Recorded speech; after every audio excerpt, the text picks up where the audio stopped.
Gout datang tanpa amaran dan kesannya boleh buat kita hilang fokus. Pernah tak rasa kaki bengkak dan sakit sangat-sangat?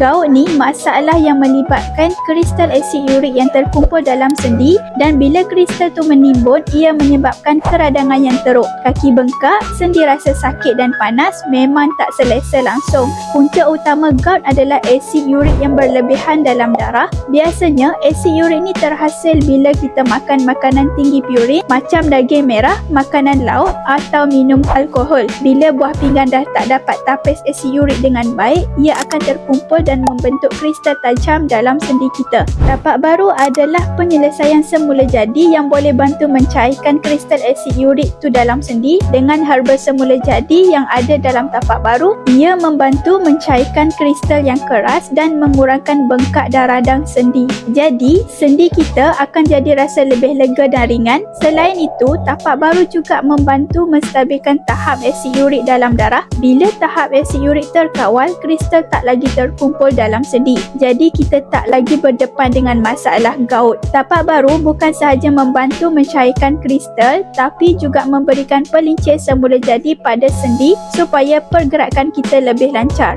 Dengan pengambilan 2 biji pagi, 2 biji malam sahaja selepas makan, tapak baru bekerja dari dalam untuk bantu tubuh kita singkirkan lebihan asid urik dan kurangkan radang. Dalam beberapa minggu, korang akan mula merasai perbezaannya. Sendi tak lagi bengkak, rasa lebih ringan dan pergerakan lebih lancar. Jangan tunggu gout ganggu hidup korang. Cuba sekarang dengan tapak baru dan rasai bagaimana ia bantu mencairkan kristal asid urik, kurangkan bengkak sendi dan melenggakan kesakitan yang disebabkan oleh gout. Klik saja di link di bawah yang saya sediakan untuk dapatkan harga promosi sekarang.